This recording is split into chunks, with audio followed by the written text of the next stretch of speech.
तो बच्चों कैसे हैं आप सब? बहुत-बहुत स्वागत है आपका आज की इस वीडियो में। आज का ये वीडियो क्लास 9th के बच्चों के लिए बहुत ज़्यादा ख़ास होने वाला है क्योंकि इस वीडियो में हम लोग देखने वाले हैं बच्चों क्लास 9th का जो आपका मैथमेटिक्स का जो सब्जेक्ट है, हिंदी में बोले तो जो आपका गणित का विषय है, इसका एक इम्पॉर्टेंट सैंपल क्वेश्चन पेपर इस वीडियो में हम लोग देखने वाले हैं बच्चों। और ये सैंपल पेपर आपको बहुत ज़्यादा मदद करेगा।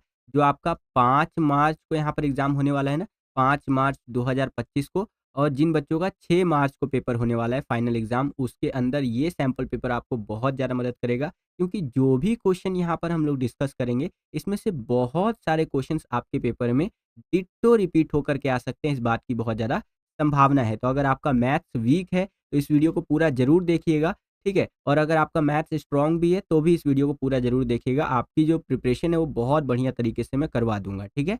और इस वीडियो को देखने से एक और आपका फ़ायदा होने वाला है कि मैथ्स का पेपर का क्या पैटर्न रहने वाला है, उसको पूरा आपको आइडिया लग जाएगा कि ये मेरा मैथ्स का पेपर पैटर्न रहने वाला है, ठीक है? तो ये डबल फ़ायदा आपको होने वाला है, ठीक है? और अगर आप चाहते हैं कि इसी तरह से मैं मैथ्स के आपको कम से कम 8 से 10 सैंपल पेपर करवा दूँ, ठीक है? साथ ही साथ जो इम्पोर्टेंट क्वेश्चन की वीडियो होती है, वो भी अपलोड कर दूँ मैथ्स के लिए और अदर सब्जेक्ट के लिए भी, ठीक है? तो इस वीडियो को एट लीस्ट यहाँ पर 1700 लाइक्स कंप्लीट कर दीजिएगा, या फिर सबसे इम्पोर्टेंट चीज़ आप मुझे ना कमेंट करिएगा कि यस सर, ठीक है? आपको कमेंट क्या करना है? यस सर, हमें यहाँ पर चाहिए, ठीक है? इस तरह से हमें मैथ्स के पेपर चाहिए, ठीक है? कितने?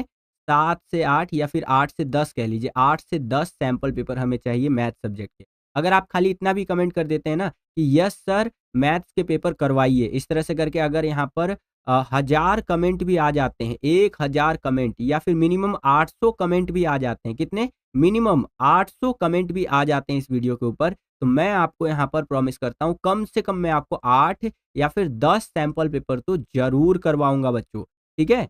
चलिए हम अपनी वीडियो को शुरू करते हैं। तो देखिए क्लास 9th है हमारा, सब्जेक्ट है मैथमेटिक्स, जिसका सब्जेक्ट कोड रहेगा आपका 041 और हिंदी में गणित विषय भी हम इसे कहते हैं, ठीक है? मैथ्स का जो आपका पेपर होगा वो 3 घंटे का होगा और मैक्सिमम मार्क्स जो रहने वाले हैं वो 80 रहने वाले हैं। थोड़ा-सा ना पेपर पैटर्न को समझ लेते हैं। तो देखिए मैथ्स का जो आपका पेपर आएगा वो 5 सेक्शंस के अंदर यानी 5 खंडों के अंदर बँटा होगा। खंड अ, ब, स, द और ई करके। इस तरह से 5 सेक्शंस के अंदर बँटा होगा। जो खंड अ रहेगा आपका, जिसको इंग्लिश में आप सेक्शन ए भी कहते हैं, उसके अंदर 20 बहुविकल्पीय प्रकार के प्रश्न आपसे पूछे जाएँगे। यानी कि जो एमसीक्यू टाइप के क्वेश्चन्स होते हैं ना 20, वो यहाँ पर आपसे पूछे जाएँगे, ठीक है? और जो कि 1-1 नंबर के रहने वाले हैं। जो आपका खंड ब रहेगा यानी सेक्शन बी रहेगा, उसके अंदर 5 लघु उत्तरीय प्रकार के प्रश्न जो होते हैं ना, शॉर्ट आंसर टाइप के क्वेश्चन, वो आपसे पूछे जाएँगे और ये 2-2 नंबर के रहेंगे। जो आपका सेक्शन सी रहेगा यानी खंड स, उसके अंदर आपसे 6 जो है शॉर्ट आंसर टाइप के क्वेश्चंस पूछे जाएँगे जो कि 3-3 नंबर के रहेंगे, ठीक है? इधर ऊपर जो आपसे क्वेश्चन पूछे जाएँगे वो 2-2 नंबर के रहेंगे और यहाँ पर जो क्वेश्चंस पूछे जाएँगे वो 3-3 नंबर के रहेंगे। इसके आगे चले तो जो हमारा सेक्शन डी रहेगा यानी खंड द, उसके अंदर आपसे 5-5 नंबर के क्वेश्चंस पूछे जाएँगे और ये लॉन्ग आंसर टाइप के क्वेश्चंस रहने वाले हैं, ठीक है? और जो आपका खंड ई रहेगा, इसके अंदर आपसे 3 स्रोत आधारित, केस आधारित और अनुच्छेद आधारित प्रश्न पूछे जाएँगे और ये 4-4 नंबर के रहेंगे। अभी जब हम सैंपल पेपर करेंगे ना, वहाँ पर और बेटर तरीके से आपको आइडिया लगता जाएगा कि किस तरह से हमारा मैथ्स का पेपर आने वाला है, ठीक है? बाकी यहाँ पर कुछ और बेसिक बातें बताई गई हैं, आप देख सकते हैं।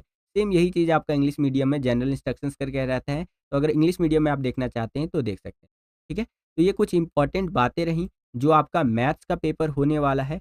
5 और 6 मार्च 2025 को, उससे संबंधित। आशा करता हूँ कि ये सारी बातें आपको समझ में आ गई होंगी। चलिए हम अपने वीडियो को शुरू करते हैं और सेक्शन वाइज़ देखते हैं कि किस प्रकार के क्वेश्चन्स हमसे पूछे जा रहे हैं और कैसे हम उनका आंसर लिख सकते हैं। तो चलिए वीडियो को शुरू करते हैं बच्चों। तो हम लोग आ गए हैं सेक्शन ए के अंदर, जिसको हिंदी में आप खंड अ भी कहते हैं, और यहाँ पर हमसे क्वेश्चन नंबर 1 से लेकर के 20 तक बहुविकल्पीय प्रकार के प्रश्न पूछे जाएँगे जो कि 1-1 नंबर के रहेंगे। बेसिकली ये जो क्वेश्चन्स होंगे ना बच्चों, ये एमसीक्यू टाइप के क्वेश्चन्स रहने, ठीक है? जिनका आंसर आपको करेक्ट ऑप्शन को चूज़ करके लिखना है, ठीक है? जैसे पहला क्वेश्चन देखिए कि यदि किसी संख्या का दशमलव निरूपण अनवसानी अनावर्ती होए, तो वह संख्या क्या होगी? तो वो संख्या होगी बच्चों एक अपरिमेय संख्या होगी। क्या होगी बच्चों? एक अपरिमेय संख्या। सेम यही क्वेश्चन इंग्लिश मीडियम में इस तरह से रहेगा, यहाँ पर आप देख सकते हैं। और ऑप्शन नंबर जो डी है आपका, ये करेक्ट आंसर हो जाएगा, ठीक है? देखिए इस तरह के क्वेश्चंस को करने के लिए ना आपको क्वेश्चन पेपर के अंदर ही एक अलग से पेज दे दिया जाता है जो कि आपका रफ वर्क के लिए रहता है, ठीक है? या रफ कार्य के लिए आप कह सकते हैं।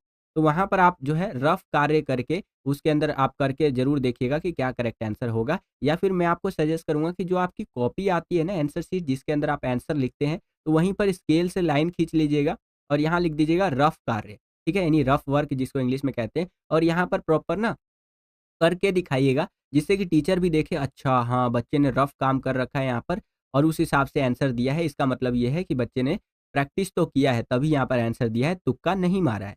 समझ रहे हैं आप? तो यहाँ पर आपका डी वाला ऑप्शन करेक्ट हो जाएगा। क्लियर है बच्चों? आगे चलते हैं। सेकंड क्वेश्चन देखिए क्या है कि यदि एक समबाहु त्रिभुज का परिमाप 180 सेंटीमीटर है, तो उसका क्षेत्रफल होगा। तो देखिए इसका जो क्षेत्रफल होगा ना बच्चों, ये 900 अंडर रूट 3 सेंटीमीटर स्क्वायर होगा बच्चों। आप यहाँ पर ना करके देखिएगा, आपका यही निकलेगा, ठीक है? कि एक जो समबाहु त्रिभुज होता है, एक जो समबाहु त्रिभुज होता है इस तरह से, उसका अगर हम परिमाप 180 सेंटीमीटर लेकर के चले, तो इसका जो क्षेत्रफल होगा ना बच्चों, वो इतना ही होगा, ठीक है? 900 अंडर रूट 3 सेंटीमीटर स्क्वायर, ठीक है? तो ऑप्शन नंबर जो बी है आपका, ये बिल्कुल करेक्ट आंसर हो जाएगा बच्चों, ठीक है?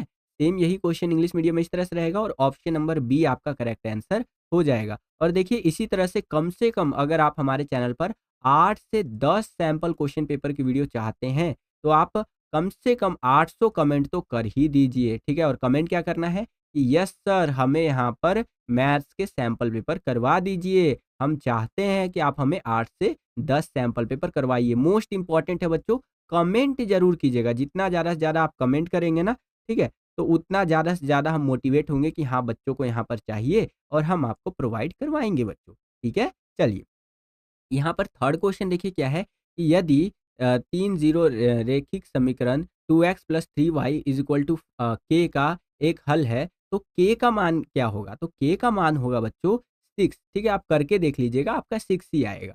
ओके बच्चों? चलिए, इससे अगला जो वीडियो लाऊँगा ना मैं आपके लिए, सैंपल क्वेश्चन पेपर नंबर 2 का जो वीडियो लाऊँगा, उसके अंदर पूरा आपको मैं ना करके भी दिखाऊँगा हर एक क्वेश्चन को, कि कैसे यहाँ पर ये आंसर आया। अगर मैं बोल रहा हूँ कि ये थर्ड क्वेश्चन का ऑप्शन नंबर बी करेक्ट है, तो क्यों सही है? पूरा मैं आपको वहाँ करके दिखाऊँगा बच्चों। अभी तो मैं आपको बिल्कुल करेक्ट करेक्ट आंसर बताता हुआ चल रहा हूँ और इस वीडियो को बनाने का मेरा मेन लक्ष्य ये है कि आपको पेपर पैटर्न बहुत अच्छे से समझ में आ जाए कि हाँ, ये मेरा मैथ्स का पेपर पैटर्न रहने वाला है और इसी पेपर पैटर्न के अकॉर्डिंग हमारा मैथ्स का पेपर आएगा 5 और 6 तारीख को। ठीक है बच्चों? चलिए, यहाँ पर चौथा क्वेश्चन देखिए क्या है कि चित्र में वृत्त का केंद्र जो सो कि त्रिभुज एडीसी का माप क्या है? ठीक है? तो ये वृत्त है हमारा, ये देख सकते हैं आप इस तरह से वृत्त हमारा दिया गया है। इसके अंदर ये त्रिभुज है हमारा। कौन-सा त्रिभुज है? त्रिभुज ए, ठीक है? त्रिभुज डी और त्रिभुज सी इस तरह से दे रखा है। तो इसका माप क्या होगा बच्चों? तो इसका माप आपका निकल कर के आ जाएगा बच्चों जो है सो कि ऑप्शन नंबर सी जो रहेगा ये करेक्ट हो जाएगा 45 डिग्री। ठीक है? ये आपका करेक्ट आंसर हो जाएगा। ठीक है? सेम यही क्वेश्चन इंग्लिश मीडियम में इस तरह से रहेगा। यहाँ पर आप देख सकते हैं कि इन द फिगर अ, ये जो दिया गया है in the centre of the circle what is the measure of जैसे कि एंगल एडीसी तो एडीसी जो हमारा निकल करके आएगा बच्चों वो हो जाएगा 45 डिग्री। ठीक है बच्चों? चलिए, वीडियो लाइक नहीं किया है तो लाइक जरूर कर दीजिएगा और अपने सभी दोस्तों में शेयर कर दीजिएगा और उनको बता दीजिएगा कि सर हमारे लिए 8 से 10 सैंपल पेपर लाने वाले हैं। ठीक है बच्चों? चलिए, यहाँ पर पांचवा क्वेश्चन देखिए क्या है कि एक गोलार्ध का कुल सतह क्षेत्रफल जो है वो 4158 सेंटीमीटर स्क्वायर है। तो गोलार्ध का व्यास डैश सेंटीमीटर के बराबर है। तो गोलार्ध का जो व्यास होगा बच्चों, वो होगा आपका 42 सेंटीमीटर, इसके बराबर होगा। ठीक है? तो यहाँ पर पाँचवें का डी ऑप्शन आपका करेक्ट हो जाएगा। सेम यही क्वेश्चन इंग्लिश मीडियम में इस तरह से रहेगा, यहाँ पर आप देख सकते हैं और ऑप्शन नंबर जो आपका डी है, ये करेक्ट आंसर हो जाएगा बच्चों। चलिए आगे चलते हैं। अगला क्वेश्चन देखिए यहाँ पर छठा क्वेश्चन क्या है कि बहुपद x square plus 4x plus 2 के शून्यकों की संख्या क्या है? ठीक है, शून्यक है यहाँ पर, तो यहाँ पर हमें क्या देखने को मिलेगा? 2, ठीक है? तो बी वाला ऑप्शन आपका करेक्ट आंसर हो जाएगा। सेम यही क्वेश्चन इंग्लिश मीडियम में इस तरह से रहेगा और ऑप्शन नंबर बी आपका करेक्ट आंसर हो जाएगा बच्चों। आगे चलते हैं। 7वां क्वेश्चन देखिए बच्चों यहाँ पर क्या कह रहा है कि एक गोलाकार गुब्बारे में हवा भरने पर उसकी त्रिज्या 3 गुना तक बढ़ जाती है। यदि हवा को पंप करने के बाद गुब्बारे का सतह क्षेत्रफल A2 है और हवा को पंप करने से पहले इसकी सतह क्षेत्रफल A1 है, तो A1 जो है सो कि और A2 का मान क्या है? ठीक है? तो A1 और A2 का मान होगा बच्चों आपका ये 1:9 ठीक है? ये आपका करेक्ट आंसर हो जाएगा। ठीक है? और यही क्वेश्चन इंग्लिश मीडियम में इस तरह से रहेगा। और डी वाला जो ऑप्शन है आपका, ये बिल्कुल करेक्ट आंसर हो जाएगा बच्चों। आप करके भी ट्राई कर सकते हैं। मैं यहाँ पर ना आपको होमवर्क दे देता हूँ बच्चों। आज के वीडियो के लिए होमवर्क दे रहा हूँ, बाकी जो सैंपल पेपर नंबर 2, 3, 4, 5 इस तरह से करके जो सैंपल पेपर्स लाऊँगा ना, उसमें तो मैं पूरा करके ही दिखाऊँगा आपको। तो आज के लिए होमवर्क ये है बच्चों, आपका एचडब्ल्यू ये है कि आपको ना अपनी कॉपी के अंदर प्रैक्टिस करना है इन सब का, ठीक है? मैं तो आपको करेक्ट आंसर्स बता रहा हूँ, लेकिन आप प्रैक्टिस ज़रूर कीजिएगा। 8वाँ क्वेश्चन देखिए क्या है कि दी गई आकृति में यदि कोण ए और बी का अनुपात 2:3 है, तो कोण सी है। तो यहाँ पर कोण सी क्या होगा बच्चों? तो यहाँ पर ये हो जाएगा 144 डिग्री, ठीक है? इस तरह से यहाँ पर 144 डिग्री करेक्ट आंसर हो जाएगा। यही क्वेश्चन इंग्लिश मीडियम में इस तरह से रहेगा और सी वाला ऑप्शन हमारा करेक्ट आंसर हो जाएगा बच्चों, ठीक है? चलिए, अब 9वाँ क्वेश्चन देखिए बच्चों, यहाँ पर क्या है कि वे कोण जो एक उभयनिष्ठ शीर्ष और एक उभयनिष्ठ भुजा को साझा करते हैं कहलाते हैं। तो ये क्या कहलाते हैं बच्चों? तो ये कहलाता है आपका आसन कोण। क्या कहलाता है बच्चों? आसन कोण, ठीक है? और कमेंट करते रहिए बच्चों, अगर आपको इसी तरह से 8 से 10 सैंपल पेपर और चाहिए मैथ सब्जेक्ट का तो, ठीक है? 800 से ज़्यादा हमें कमेंट करना है, ठीक है? आप यहाँ पर कमेंट कर सकते हैं, यस सर हमें चाहिए मैथ्स का सैंपल पेपर, आप हमारी तैयारी बहुत अच्छी करवा दीजिए। अभी तक की सबसे बेस्ट तैयारी हमारी मैथ में आप करवा दीजिए, तो डेफ़िनेटली हम आपकी तैयारी करवाएँगे बच्चों, ठीक है? चलिए, 9वाँ क्वेश्चन यहाँ पर इंग्लिश मीडियम में इस तरह से रहेगा और ऑप्शन नंबर जो आपका सी है, ये बिल्कुल करेक्ट आंसर हो जाएगा बच्चों। आगे चलते हैं, अब 10वाँ क्वेश्चन देखिए यहाँ पर क्या है बच्चों कि 325 मीटर और 300 मीटर और 125 मीटर, ठीक है? भुजाओं वाले एक त्रिकोणीय मैदान को ₹2 प्रति वर्ग मीटर की दर से समतल करने की लागत क्या होगी? ठीक है? तो इसको समतल करने की जो लागत आएगी बच्चों, वो आएगी ₹37,500, ठीक है? तो ए वाला जो ऑप्शन है, यह बिल्कुल आपका करेक्ट आंसर हो जाएगा। सेम यही क्वेश्चन इंग्लिश मीडियम में ये रहेगा, यहाँ पर आप देख सकते हैं और ए ऑप्शन आपका करेक्ट हो जाएगा बच्चों, ठीक है? चलिए आगे चलते हैं। अब यहाँ पर 11वां क्वेश्चन देखिए बच्चों क्या है कि यूक्लिड के अभिग्रहित कथन को संतुष्ट नहीं करता है। क्या नहीं संतुष्ट करता है बच्चों? तो वो है पूर्ण भाग से छोटा है। ठीक है? ये नहीं संतुष्ट करता है, तो डी ऑप्शन आपका करेक्ट। यही क्वेश्चन इंग्लिश मीडियम में इस तरह से रहेगा और ऑप्शन नंबर जो डी है, ये आपका करेक्ट आंसर हो जाएगा बच्चों। ओके बच्चों, चलिए। अब यहाँ पर 12वां क्वेश्चन देखिए क्या है कि दिए गए चित्र में एंगल यानी कि कोण एसीडी, ठीक है? जो आपका कोण ए है, कोण सी है और कोण डी है और बराबर नहीं है वो किसके? ए, डी और बी के, ठीक है? किसके? ए, डी और बी के ये बराबर नहीं है। इसको सिद्ध करने में किस सर्वांगसम नियम का प्रयोग किया गया है? ठीक है? तो यहाँ पर जो नियम का प्रयोग किया गया है बच्चों, उसे हम यहाँ पर कहेंगे एसएएस, ठीक है? तो ऑप्शन नंबर जो बी है, ये आपका करेक्ट आंसर हो जाएगा बच्चों। सेम यही क्वेश्चन आपका इंग्लिश मीडियम में इस तरह से रहेगा, यहाँ पर आप देख सकते हैं और ऑप्शन नंबर बी आपका करेक्ट हो जाएगा। आगे चलते हैं। अब यहाँ पर 13वां क्वेश्चन देखिए बच्चों क्या है कि यदि किसी जैसे कि चतुर्भुज के विकर्ण एक दूसरे को द्विभाजित करते हैं तो चतुर्भुज है। चतुर्भुज क्या होगा बच्चों यहाँ पर? तो चतुर्भुज हो जाएगा समांतर चतुर्भुज, ठीक है? तो 13वें का ऑप्शन नंबर जो ए है बच्चों, ये बिल्कुल करेक्ट आंसर हो जाएगा। सेम यही क्वेश्चन इंग्लिश मीडियम में इस तरह से रहेगा, यहाँ पर आप देख सकते हैं और ए वाला ऑप्शन आपका करेक्ट आंसर हो जाएगा। आगे चलते हैं। अब यहाँ पर 14वां क्वेश्चन देखिए बच्चों क्या है कि स्क्रीन का आकार स्क्रीन के 2 विकर्णतः विपरीत कोणों के बीच की दूरी से निर्धारित होता है। एक निर्माता ग्राहकों की मांग के अनुसार आयताकार डिस्प्ले स्क्रीन बना सकता है और एक ग्राहक ने पिछले वर्ष निर्माता से √70 इकाई आकार की एक डिस्प्ले स्क्रीन खरीदी है। अपग्रेड के लिए वह बड़े डिस्प्ले के साथ उसी प्रकार की स्क्रीन चाहता है। तो इस तरह से ये मोबाइल फ़ोन की स्क्रीन से संबंधित क्वेश्चन है, ठीक है? अब यहाँ पर देखिए ये तो हमारा कुछ बातें बता रही है, अब क्वेश्चन क्या पूछ रहा है हमसे कि नई स्क्रीन का आकार 2 गुना से अधिक होना चाहिए, लेकिन यह मौजूदा से 3 गुना से कम होना चाहिए। निम्नलिखित में से कौन-सा स्क्रीन आकार ग्राहक की आवश्यकताओं को पूरा करता है? तो ये जो पूरा करता है बच्चों, ये हो जाएगा आपका अंडर रूट 580 इकाई यानी कि रूट में 580 इकाई ये पूरा करता है। ठीक है बच्चों? चलिए। यही क्वेश्चन इंग्लिश मीडियम में इस तरह से रहेगा, ये आप देख सकते हैं और ऑप्शन नंबर जो आपका डी है, ये बिल्कुल करेक्ट आंसर हो जाएगा बच्चों, ठीक है? चलिए, अब 15वां क्वेश्चन देखिए क्या है कि एक कार टोपी की ऊँचाई बहुत आसान क्वेश्चन है बच्चों ये। एक चक्काकार टोपी की ऊँचाई 16 सेंटीमीटर है। यहाँ पर आप देख सकते हैं, इसकी जो ऊँचाई हमें दे रखी है, हाइट कितनी दे रखी है बच्चों? ये 16 सेंटीमीटर दे रखी है, ठीक है? और इसके आधार की त्रिज्या 12 सेंटीमीटर है। इसका जो आधार है यानी बेस है, इसकी जो त्रिज्या है वो कितनी है बच्चों? वो आपका दे दिया है 12 सेंटीमीटर, ठीक है?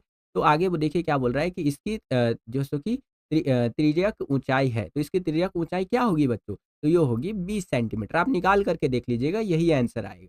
ठीक है, बाकी नेक्स्ट सैंपल पेपर जो करवाऊँगा उसमें बहुत बढ़िया तरीके से आपको बताऊँगा भी कि इसका आंसर ये क्यों आ रहा है। पूरा प्रूफ के साथ आपको दिखाता हुआ चलूँगा, आंसर सॉल्यूशन वगैरह सब कुछ दिखाऊँगा। ठीक है? आपको कमेंट करना है कि सर हमें 8 से 10 सैंपल पेपर चाहिए और वीडियो को लाइक नहीं किया है आपने, तो क्या कर रहे हैं आप? अभी वीडियो को लाइक कर दीजिए। जितना ज़्यादा वीडियो पे लाइक्स आएँगे उतना ज़्यादा हमारा मोटिवेशन बढ़ता है बच्चों इसी तरह की वीडियोज़ को बनाने के लिए। ठीक है? यही क्वेश्चन इंग्लिश मीडियम में इस तरह से रहेगा और ऑप्शन नंबर जो बी है, ये आपका करेक्ट आंसर हो जाएगा। आगे चलते हैं। 16वाँ क्वेश्चन देखिए बच्चों क्या है कि निम्नलिखित में से कौन-सा एक रेखिक बहुपद है? तो अगर एक रेखिक बहुपद की बात करें तो ऑप्शन नंबर जो सी है ये करेक्ट आंसर हो जाएगा। -2x + 5 जो है ये आपका एक रैखिक बहुपद है बच्चों। क्लियर है? चलिए, सेम यही क्वेश्चन इंग्लिश मीडियम में इस तरह से रहेगा, यहाँ पर आप देख सकते हैं और सी वाला ऑप्शन आपका करेक्ट आंसर हो जाएगा। आगे चलते हैं।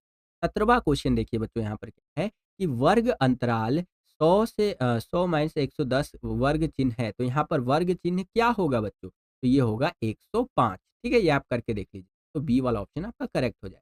सेम यही क्वेश्चन इंग्लिश मीडियम में इस तरह से रहेगा और बी ऑप्शन आपका करेक्ट हो जाएगा। आगे चलते हैं।